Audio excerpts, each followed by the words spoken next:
Tu montres pas assez tes sentiments, tu montres pas ce que tu ressens, tu dis pas ce que tu penses, j'arrive pas à savoir ce que tu penses. Dis-moi ce qui va pas vraiment. Beaucoup d'entre nous qui avons été en couple, ou ceux qui sont en couple, ont déjà entendu cette phrase. Et la plupart du temps, on veut, soit tu veux faire plaisir à ta partenaire, donc du coup, tu vas vouloir aller dans son sens, voilà, en montrant un peu plus tes sentiments, ce genre de choses, lui expliquer quand ça va pas. Ou souvent, c'est pour chercher de l'empathie. Genre, tu te dis, bah écoute, on est ensemble, donc je peux lui parler de mes problèmes, etc. Mais il y a quelque chose qu'il faut comprendre et qu'il faut savoir et qu'il faut accepter, se foutre ça dans le crâne, c'est qu'au niveau féminin, il y a une seule personne qui pourra te donner de l'empathie, c'est ta mère en fait, pas ta femme. Les meilleures chances pour un homme d'avoir de l'empathie féminin, l'empathie féminine du coup, mais du côté féminin, pardon, c'est du côté de sa mère. C'est sa mère, en fait. Pas ta meuf. Je suis désolé de venir briser le rêve de beaucoup d'entre vous, mais c'est la réalité. C'est quelque chose que j'ai appris avec l'expérience et avec le temps, parce que, bon, forcément, tu peux pas découvrir ça avant ou pendant. Tu te rends compte seulement après, ou tu vois un changement. Euh, c'est dû à quoi? Ça, c'est moi, hein, d'après moi. Comment est-ce qu'on explique que quand tu dis ce genre de choses, quand tu commences à avoir ce genre de comportement où tu te livres, tu te confesses à ta partenaire, tu lui montres tes sentiments, tu lui parles de tes problèmes, tes insécurités, ce genre de choses, comme elle demande souvent beaucoup, elle avec S, euh, au fur et à mesure, en fait, tu passes pour quelqu'un qui se plaint. Donc, comment dire, ça crée en elle ce côté, tu sais, ce côté où elle a besoin d'être protégée. Bah, en fait, ce côté-là, comment est-ce que je pourrais formuler ça? Ce côté-là disparaît au fur et à mesure parce qu'elle se dit, mais souvent c'est conscient, souvent c'est inconscient. Elle se dit, mais je ne peux pas compter sur cette personne pour me protéger. Tu vois? Alors que dire la même chose à ta mère, chez elle, ça déclenche pas la même chose. Ça va déclencher le côté maternel de elle te protéger. Je, je, je crois, vous voyez très bien ce que je veux dire, tu vois. Le conseil que je peux donner à beaucoup d'hommes dans ce genre de situation-là, c'est soit de trouver un juste milieu, mais je dirais même de même pas le faire en fait.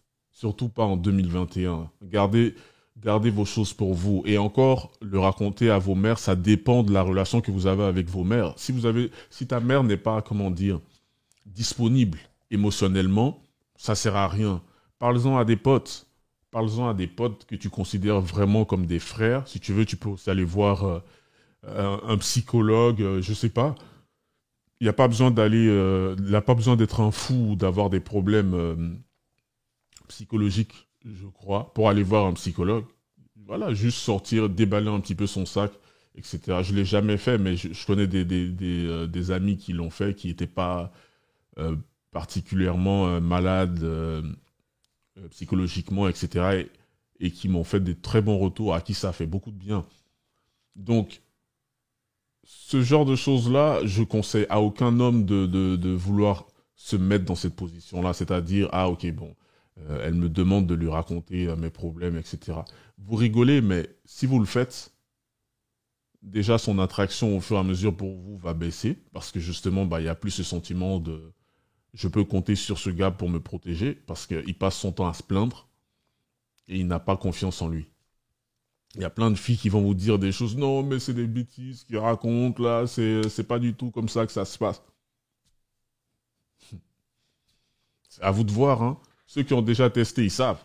Ceux qui n'ont pas encore testé, bah, il n'y a qu'une seule façon de savoir, hein. Enfin, deux, soit vous m'écoutez, ou soit vous le faites vous-même et vous vous rendez compte que bah, c'était pas forcément la meilleure idée, que j'avais pas tort en fait. Le truc, c'est que on veut changer pour l'autre. Mais ce qui a attiré l'autre, c'est la façon dont on est. Ça veut pas dire qu'on peut pas apporter faire des concessions, apporter des améliorations, si je peux utiliser ce terme. Mais l'essence même, ton essence même ne doit pas changer. Je vais vous raconter une petite anecdote. Euh, Il y a un gars que je connais, très bien même, un ami, que dès qu'il a commencé à sortir avec cette fille-là en particulier, une fille là qu'il avait rencontrée, et à la base, lui, il est un peu gamer, donc il aime tout ce qui est jeux vidéo, c'est un geek un peu, tu vois. Et il a commencé à changer son style, et je lui ai fait remarquer ça, il m'a dit que voilà, il m'a dit que sa copine lui voulait qu'il s'habille un peu plus BCBG, tu vois. Genre, mais la transition était assez, c'était assez flagrant en fait. C'est pas quelque chose que tu peux cacher de toute façon, c'est les vêtements. Et donc il changeait. Il avait une grosse barbe aussi. Et à un moment, il avait rasé la barbe. Et j'ai dit, ok, ouais, d'accord, là ça devient vraiment bizarre. Et c'est marrant, enfin c'est marrant, c'est pas marrant pour lui. Mais leur relation a duré juste quelques mois. Et je me rappelle, il lui a demandé pourquoi est-ce qu'elle voulait arrêter la relation. Et elle lui a dit il lui a dit que c'est parce qu'il avait trop changé. C'est une histoire vraie, hein, je raconte pas de bêtises. C'est une vraie histoire. Elle a dit, ouais, non, je te reconnais plus. C'est ça, il est là le souci. Il a essayé de faire plaisir. Il a essayé de faire plaisir à sa copine et ça s'est retourné contre lui. Donc, je suis pas, ceux qui sont en couple, je suis pas en train de dire de ne pas faire plaisir à votre copine ou quoi que ce soit. Non, attention, hein. Mais ce qui constitue votre essence même, le cœur de vous-même, ne le modifiez pour personne. Restez vous-même. Reste toi-même. Commence pas à essayer de devenir quelqu'un d'autre parce que ce qui l'a attiré justement, c'est le fait que tu étais d'une certaine façon. Donc forcément après, quand tu commences à trop changer, bah, ça va moins attirer la personne. Donc pour revenir à ce truc de montrer ses sentiments, dire ce qu'on ressent, ou etc., ne le faites pas. Je vais même pas essayer de tourner autour du pot. Ne le faites pas en fait. Parce qu'il y a aussi un truc qu'on oublie, c'est que souvent dans les disputes, beaucoup de femmes ont tendance à utiliser les choses qu'on leur a dites. Tu vois, c'est l'émotionnel. Au niveau émotionnel, tu peux pas battre une femme. Tu peux pas gagner. Oublie, c'est mort. Et trop de, trop de fois, c'est arrivé où un truc que la personne, le gars lui a dit, genre, voilà, il lui a parlé d'une insécurité ou je sais pas quoi. Et pendant la dispute, elle balance ça. Et le gars était là, genre, attends, mais c'est sérieux là? Eh ouais, c'est comme ça. C'est le monde dans lequel on vit en fait. C'est pas tout rose. Faut redescendre de votre petit nuage là. On vit dans une jungle, mon frère. On vit dans une jungle. Donc ne montrez pas vos sentiments. Ne commencez pas à vous transformer en je sais pas quoi. Je vous demande pas non plus d'être des machines de guerre. Non. Soit vous trouvez un juste milieu, ou soit vous restez comme vous êtes. Moi, personnellement, moi, je change pas ma façon d'être. Je suis désolé, il y a un problème avec mes sentiments. Écoute, si je dois parler avec quelqu'un, ne t'inquiète pas pour moi, je vais trouver quelqu'un avec qui en parler. J'ai des potes qui sont comme des frères, mes gars sûrs, ou moi, ma mère, avec qui je peux parler de tout et de rien, qui m'écoute. Voilà, j'en parle avec elle, mais pas avec toi. C'est la vie. Va falloir s'y faire, en fait. Donc, passez une très bonne soirée.